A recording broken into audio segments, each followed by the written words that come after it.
राज्य मंत्री हैं, ये एक मजाक नहीं लगता आपको कि मतदान के दिन मतदान स्थल पर जहां सबसे ज़्यादा पुलिस की सिक्योरिटी होती है, थप्पड़ भी मारता है, रात को हंगामा होता है, पुलिस की पिटाई होती है, पुलिस की गिरफ्त से फरार हो जाता है, अगले दिन बुलेट से आके फिर उसी जगह बैठ जाता है और फिर ललकारता है कि जो किया सही किया, दोबारा ऐसे फिर पीटूंगा, और आपकी पुलिस लाचारी की तरह बैठी रहती है। उस गांव को तब जबकि पुलिस ने घेर रखा है और उसके बाद में नरेश मीणा आराम से आता है, ड्रोन से ऊपर से आपका निगरानी रखी जा रही है और अकेला आता आराम से, फिर उसके बाद में वो धमकाता है। देखिए, पोलिंग के दिन जो घटना हुई निश्चित रूप से दुर्भाग्यपूर्ण है। प्रदेश में इस शांतिप्रिय प्रदेश की शांति भंग करने का जो प्रयास किया गया, निश्चित रूप से मैं उसकी निंदा करता हूं।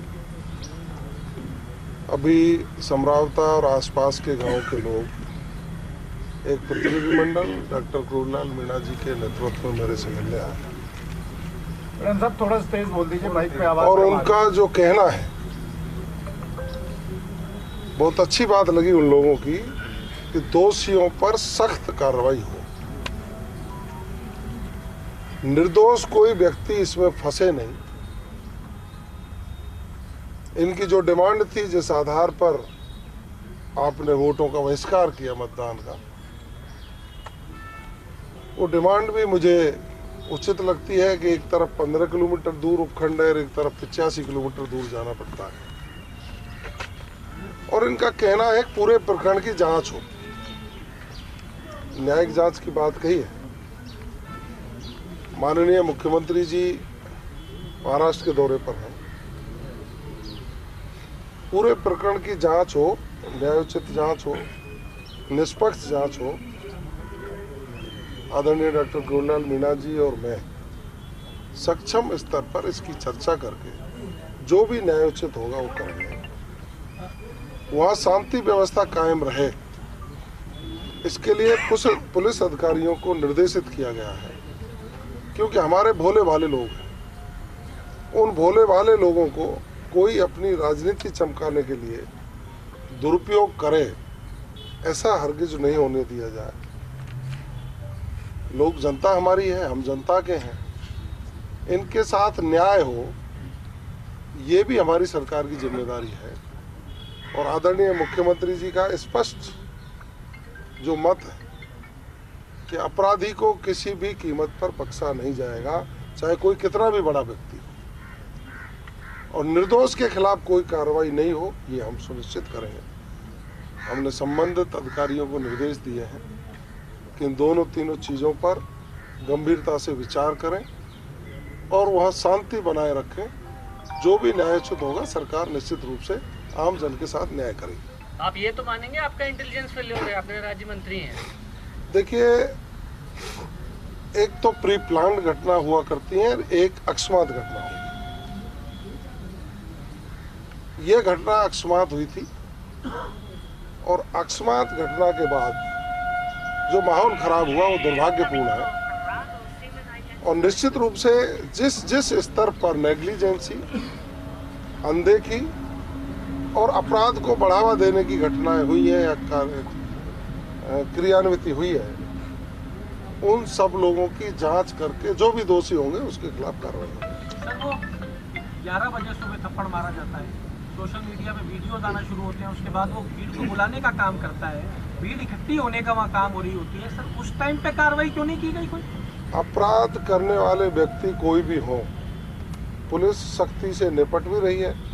60 लोगों को डिटेन किया, जिसमें पहचान की जा रही है कि कौन कौन लोग इसमें शामिल हैं, कौन लोग शामिल नहीं हैं। जो शामिल हैं उनके खिलाफ कार्रवाई की जा रही है और जांच का विषय है। और भी लोग जो शामिल होंगे, जो अन्य जिलों से आने की सूचना मिली है, ये लोग जैसा कह रहे हैं कि हम तो इनोसेंट हैं, वहाँ कोई गायन का कार्यक्रम भी था, उसमें भी लोग इधर उधर से वहाँ सांस्कृतिक कार्यक्रम को सुनने के लिए आए थे। दो तरह की बात हो गई, एक तरफ तो कोई व्यक्ति आह्वान कर रहा था और एक तरफ 7 में ही लोग गाना सुनने के लिए जा रहे थे। इन सारी चीज़ों की जांच, कौन लोग आए, उसके BTS उठा करके बाहर के कौन लोग थे, उपद्रव करने वाले कौन लोग थे, ये विस्तृत जांच का विषय है। पुलिस पूरे प्रकरण की जांच करके जो भी दोषी होंगे उनके खिलाफ सख्त कार्रवाई होगी और निर्दोष और बेचारे लोगों के साथ कोई अन्याय नहीं होने दिया। बयान आप शाम को दे देते मंत्री जी तो शायद मोराल डिस्टर्ब हो जाता पुलिस वालों का। शायद कोई बयान ही नहीं आया नेताओं का। शायद मुझे लगता है कि आपने मेरा बयान सुना नहीं। मैं दौरे पर था, मेरे से कई पत्रकार बंधुओं ने टेलीफोन पर संपर्क किया। मैंने उसी दिन कहा कि प्रदेश के भोले भाले लोगों को कोई व्यक्ति अपनी राजनीति चमकाने के लिए आग में नहीं झोंके। सभी युवाओं से मेरी अपील है, सभी अधिकारियों से भी मेरी अपील है। मैंने आरएएस अधिकारियों को अपील की थी कि कतई पेन डाउन हड़ताल और काम छोड़ो हड़ताल करने की आवश्यकता नहीं है। सरकार सख्त है, जिसने अपराध किया है उसको गिरफ्तार करेंगे, सजा दिलाने का काम करेंगे। अकस्मात घटना थी तो पुलिस को प्रॉपर एसटीएफ को प्रॉपर ट्रेनिंग दी जाती है ऐसी घटनाओं से निपटने की, फिर पुलिस ने आखिर इतनी देरी क्यों की? हम पूरी प्रकरण की जांच करके जांच में जो भी होगा न्यायोचित कार्रवाई सरकार करेगी। जो अन्य मामले बहुत बहुत धन्यवाद। एक बात आखिरी सवाल, मंत्री जी वहाँ अपराध जैसा ग्रामीण कह रहे हैं, आप भी ग्रामीणों की बात पे कह रहे हैं, अपराध करने वाली पुलिस जांच भी पुलिस अधिकारी करेंगे, कैसे न्याय मिल पाएगा इनको? देखिए अपन कैसे कहते हैं, प्रथम दृष्टया ये नहीं कह सकते कि अपराध करने वाली पुलिस है। जैसा ये कह रहे हैं अपनी गाँव वाले जो कह रहे हैं ये घटना स्थल पर थी। मैं ये कह रहा हूँ कि पूरे प्रकरण की जांच होगी। जांच में जो भी दोषी होंगे, चाहे कोई भी हो, अपराध करने वाला व्यक्ति कोई भी हो, उसके खिलाफ कार्रवाई होगी। सरकार तय करेगी। हम दोनों कोई कमेटी बनाई जाएगी, जांच कौन करेगा? मैं विष्णु जी का सवाल ही कोरिलेट करती हूँ। देखिए, अभी माननीय करोड़लाल मीणा जी और मैंने इन ग्रामीणों से चर्चा की है। ये न्यायिक जांच की मांग इन्होंने की है। सक्षम स्तर पर हम चर्चा करके सरकार निश्चित रूप से न्यायोचित कार्रवाई करेगी।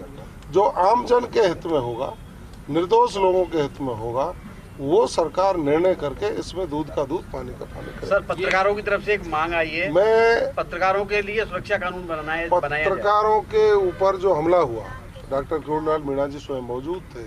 इन्होंने अपनी गाड़ी से उनको बाहर निकालवा करके इलाज के लिए, यही तो संवेदनशीलता है भारतीय जनता पार्टी के लोगों में कि इन्होंने अपनी गाड़ी में बैठा करके उनको सवाई माधोपुर पहुंचाने की बात करी। वो हॉस्पिटल में आए तो रात को 11:30 बजे मैं और जोगाराम जी दोनों हॉस्पिटल गए, उनका उचित इलाज हो। और मुझे हॉस्पिटल जाके पता लगा कि माननीय मुख्यमंत्री जी ने दोनों ही घायल भाई पत्रकारों से टेलीफोन पर बात कर SMS के डॉक्टरों को निर्देश दिए कि इनका उचित इलाज हो। घटना निंदनीय है। लोकतंत्र के चौथे स्तंभ पर इस तरह का हमला होना कतई बर्दाश्त नहीं है। और जहाँ तक पत्रकारों की सुरक्षा की बात है, मैंने पदभार ग्रहण करने के 10 दिन के भीतर राजस्थान के पुलिस DG को पत्रकारों की सुरक्षा की उचित प्रबंध करने के लिए स्वयं ने पत्र लिख दिया गया था, जो नीचे तक गया है। उसकी हम समीक्षा कर लेंगे और आवश्यकता पड़ेगी तो निश्चित रूप से पत्रकार ही नहीं, राजस्थान के हर व्यक्ति की सुरक्षा करना हमारा ध्येय, जिसको करेंगे। आगजनी की किसने की ये तो बता दीजिए, कुछ आइडेंटिफाई तो हुए होंगे लोग। पुलिस जांच कर रही है, जो भी दोषी होंगे निश्चित रूप से उनके खिलाफ गाड़ियां जलाई गई, गाँव में हैं और अब और दर्द हो गए, तो क्या कुछ आगे हिस्ट्री शीट खोली जाएगी या आगे किस तरह से उस पर? जो अपराध करने वाला व्यक्ति है, जिस स्तर का अपराध कर रहा है, उसी स्तर की कार्रवाई चाहे कोई भी हो, सबके खिलाफ। धन्यवाद। चाय तो पिलाओ। धन्यवाद। अब इनको तो पता है, मैंने इतनी सेवा की है। चाय पिलाएगा। सुनो, नहीं आ रही है, सुनो। अरे पीली सर चाय 3 बार आ गई। और देवली में नरेश मीणा थप्पड़ कांड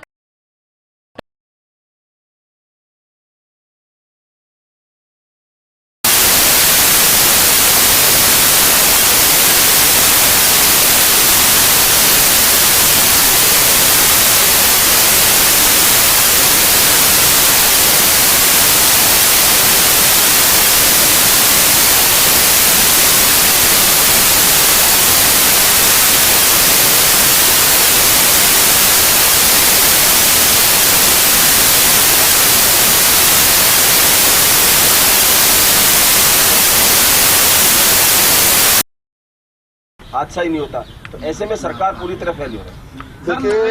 इसमें ऐड कर रहा हूँ मैं सवाल में, और एक सवाल ऐड कर रहा हूँ। उन्होंने ये भी कहा है कि नरेश मीणा जब कांग्रेस ज्वाइन कर चुका था तो उसने निर्दलीय चुनाव क्यों लड़ा, ये जांच का विषय है। पीसीसी से जांच कराएंगे, क्या भाजपा ने उसको समर्थन दिया या भाजपा का साथ देने के लिए उसने चुनाव लड़ा है?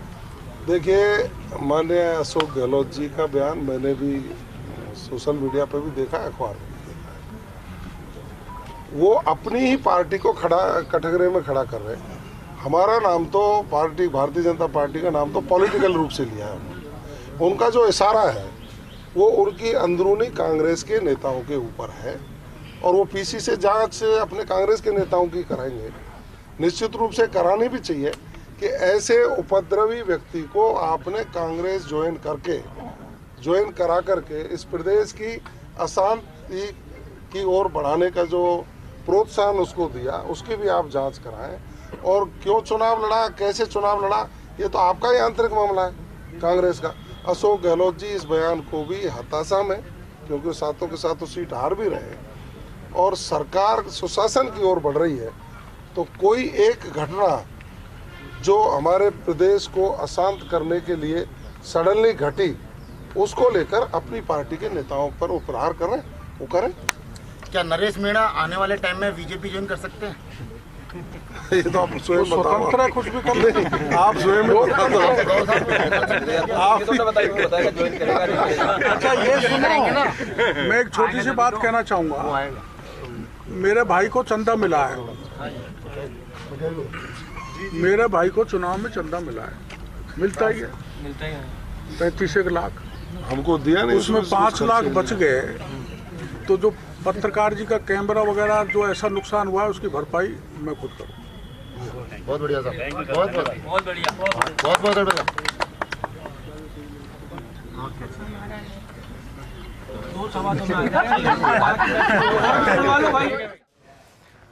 और देखिए, गृह राज्य मंत्री जवाहर सिंह बेढम को आप सुन रहे थे, साथ ही डॉक्टर किरोड़ीलाल मीणा की भी साथ में मौजूदगी थी। पूरे प्रकरण को लेकर जानकारी देते हुए नजर आए, मीडिया के द्वारा तमाम सवाल पूछे गए, उनके जवाब देते नजर आए और पूरे मामले पर कहा गया कि जांच पड़ताल का विषय है ये, पूरे मामले के ऊपर जांच की जा रही है, दोषियों को किसी भी कीमत पे बख्शा नहीं जाएगा।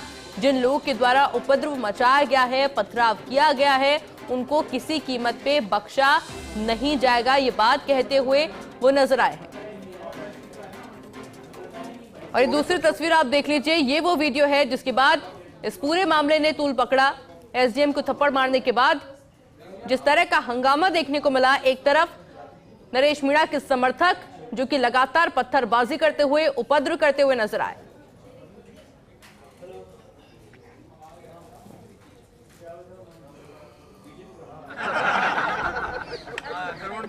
हजारीलाल नहीं हूँ।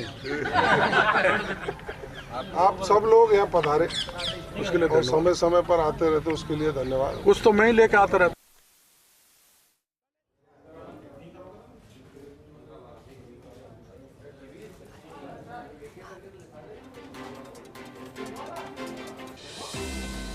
और देखिए, लगातार आप सुन रहे हैं रिएक्शन इस पूरे मामले को लेकर। आरएस एसोसिएशन में भी आक्रोश है। हालांकि अच्छी बात यह है कि सुबह मुख्यमंत्री वजनलाल शर्मा से मुलाकात उनकी हुई। आश्वासन मुख्यमंत्री वजनलाल शर्मा के द्वारा भी इस पूरे मामले पर दिया गया है। हालांकि मुख्यमंत्री पहले ही कह चुके थे कि पूरे मामले पर सख्त एक्शन लिया जाएगा।